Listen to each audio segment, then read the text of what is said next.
Bukod sa Supreme Court, mga kababayan, eto soplak din pala yung ano, yung spokesperson ng OBP. Mga bossing, bakit daw ho? Eto, pakita ko sa inyo. Soplak din daw ho etong ano, spokesperson ng OBP. OBP spokesperson sinupalpal sa Kamara, sa Congress. Kasi may sinasabi makakatipid daw po ng 5 milyon kung sakali na ano daw kung sakali na hindi itutuloy yung impeachment kay Inday Sara Duterte. Sabi ni Ma'am MJ o ni Sir MJ, "Hello Sir Mark, paumanhin po. Gusto ko sana i-share ang question ko tungkol kay Bongo kung legit na Filipino citizen. Kaya parang kagaya ni Alice Go." Hindi, legit naman ho yan, mga bossing. Legit na Pinoy ho yang si Senator Bongo. Ano po, hindi naman po papayagan yan kung hindi. Sinasabi kasi nung OBP spokesperson na makakatipid daw ng 5 milyon kung hindi itutuloy yung impeachment. Tingin ko mga kababayan sa nabasa kong ganon, makakatipid ng limpak-limpak na salapi ang Pilipinas kung matutuloy ang impeachment na yan. Unang-una, bakit ho? Madaming mga magnanakaw sa gobyerno ang kakabahan, matatakot. Naku, ito pala ang kahantungan natin. Pagpatuloy tayo na magnanakaw sa gobyerno o sa kaban ng bayan. Diba? Isa ho yan, mga bossing. Madami pong magnanakaw sa gobyerno o sa kaban ng bayan ang kakabahan na pag natuloy ho yan at nalitis ng tuluyan ho yan.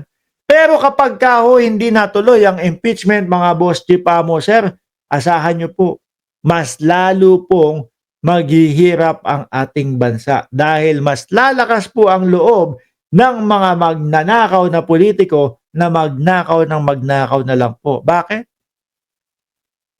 Kasi, sasabihin nila, basta may friends ka doon sa mga nakatataas, okay na yan. Diba? Hindi ka nila hahayaan na ma-impeach o matanggal o ma-disqualify o kung ano man. Ganun ang mangyayari dyan. Hindi ka hahayaang makulong basta may mga friends ka dun sa mga yun. Sinupalpal ng isang administration congressman ang tagapagsalita ni Vice President Sara Duterte na si Ruth Castelo matapos nitong sabihin na makatitipid ng ₱1,000,000. ₱1,000,000 lang pala. O, correct natin mga bossing. Walang ₱5,000,000, no? Makatitipid ng ₱1,000,000 ang gobyerno kapag inayunan ng Korte Suprema ang kanilang petisyon na ibasura daw po ang impeachment ng Vice Presidente. Yun nga po ang magiging epekto niyan, mga bossing. Kapag binasura, o sige, pagpalagay na natin, sinasabi nila makakatipid ang gobyerno ng ₱1,000,000. Bilyon-bilyon naman po ang mawawala. Di ba?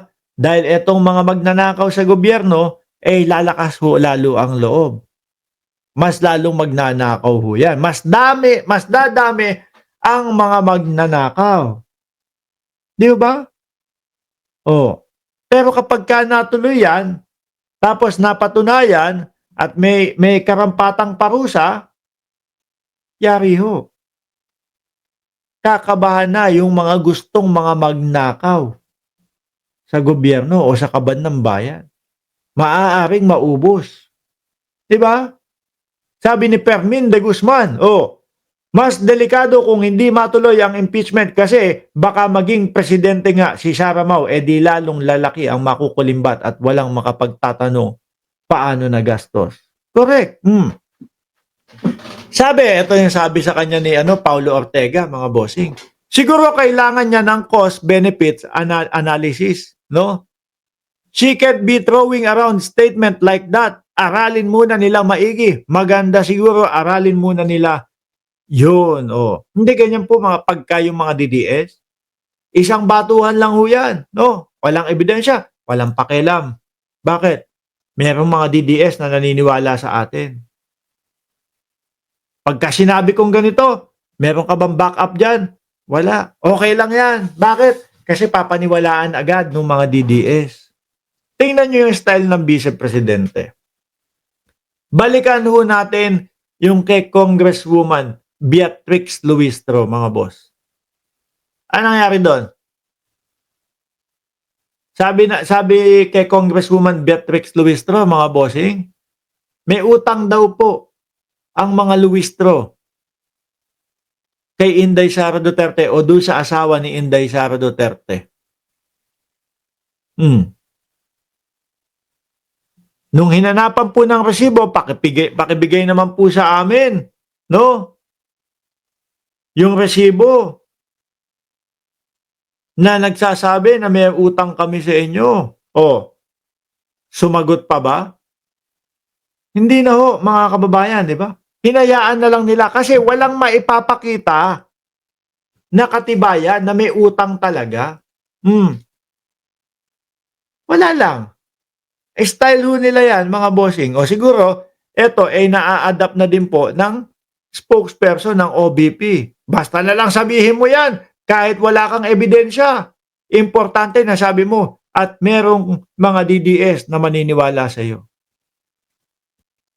Siguro kailangan aniyang maglabas ng matrix si Castelo kung magkano ang matitipid ng gobyerno sakaling hindi matuloy ang impeachment trial at maipakita sa publiko kung saan galing at pinagbasihan nito sa kanyang pahayag. Pero ako, mga bossing, dalawa lang ang nakikita ko dyan. Pagka hindi natuloy ang impeachment, lalakas ang loob ng mga magnanakaw at gustong magnakaw sa gobyerno, lalo pong lalaki yung nawawalang pondo ng bayan. Kung sakali naman po na ma-impeach, kung sakaling matuloy ang impeachment, kakabahan po yung mga magnanakaw sa gobyerno. Mga bossing. Mapapaisip sila. Di ba? Sabi ni Sir Romy Escalera, brothers, oo nga, sige, makakatipid ba? Baka magalit si Robin. Ang lakas kumain yan sa hearing. Oo nga, no? Kada hearing makikita mo na lang, chumichitsa Subo ng isang pulutan, sasandal, tapos ihimas sa kanyang bigote. Yun na yun. If the Supreme Court says it cannot be heard at this time, then we'll be very lucky actually as a country because we'll save millions and billions of money on the trial that is technically defective from the beginning daw. Totoo ba? Hanggang ngayon hindi nga napapaliwanag ng kampo ninyo Hanggang ngayon nga ang mamamayang Pilipino itinatanong kung saan napunta yung ikinakalta sa kanila, kinsenas katapusan. Tapos sasabihin defective, walang mangyayari. Tsaka akala ko ba pinagmamalaki ng Vice Presidente na handang-handa at ready kayo. Pero bakit ganito yung mga nakikita namin? Tipo bang parang takot na takot kayo? Dismissal ang gusto ninyo. Kung ako, hindi ako papayag na dismiss lang ang makamtan ko. Ang gusto ko, bumalik ang tiwala sa akin ng mamamayang Pilipino. Malinis yung pangalan ko ng 16 na abogado na pinagkukuha ko. Ayaw nyo nun? Mamahal nung mga abogado ninyo. 40 million, sabi? Acceptance fee sa kaso? Hindi ko alam kung isang abogado lang yon or pangkalahatan na yon. Pero tingin ko baka isa lang yun. Diba? Tapos ang makakamit mo doon sa abogado na yon wala napadismiss ko na, Sara, okay na. Paano? Yung iniisip sa akin ng mamamayang Pilipino, yung magnanakaw ka pa din.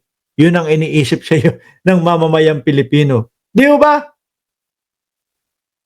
Kasi hindi naman po naidepensa ang sarili.